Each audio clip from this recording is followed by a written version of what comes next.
Did Israel use white phosphorus in the Gaza war? We asked this question over 2 months ago, and now Western media has woken up to it. Have a look at this article. It was published by the Washington Post. It says Israel used white phosphorus munitions in southern Lebanon. At least 9 civilians were injured in the attack. 3 of them spent days in the hospital. The phosphorus incinerated at least 4 homes in the border town of Deira. And guess who supplied these munitions? Israel's biggest supporter in this war, the US.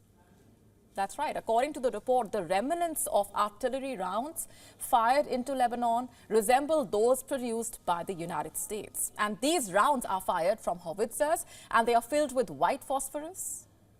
But first, let's just understand what really is white phosphorus and why is this a big cause of concern? Let me explain it to you.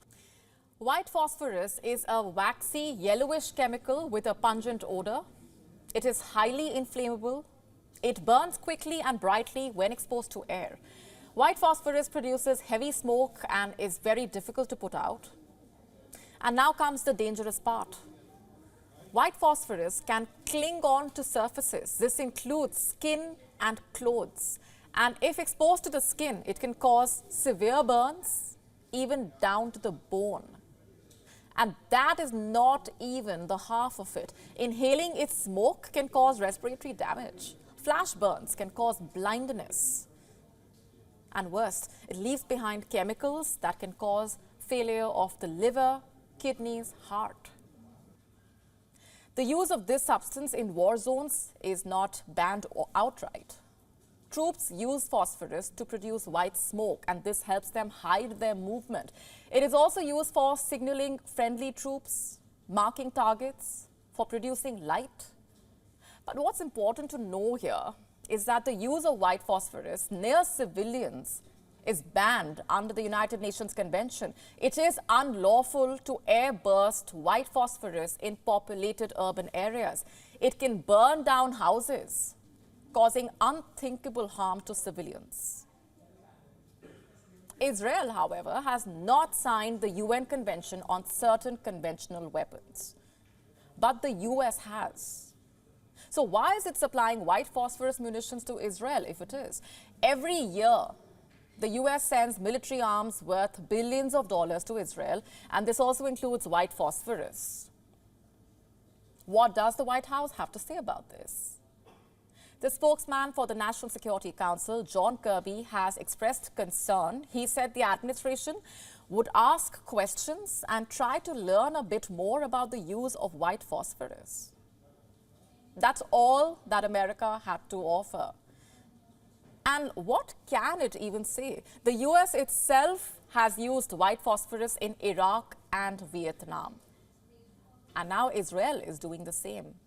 In October, Amnesty International documented Israel's use of white phosphorus artillery shells, that too in densely populated civilian areas in Gaza and Lebanon. Have a look at these pictures.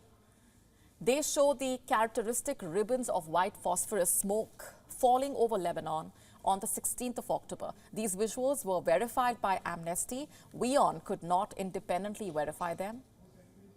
Residents of the border town that came under attack say Israeli forces showered white phosphorus munitions for hours. The civilians were trapped in their homes until the next morning.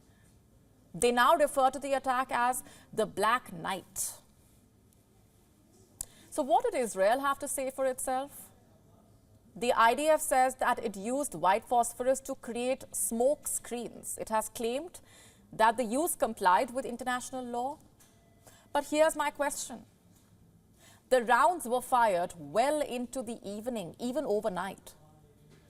Was there any practical need of smoke screens at those dark hours? And most importantly, there were no Israeli troops on the Lebanese side of the border to mask with smoke screens. So what explains the use of white phosphorus then?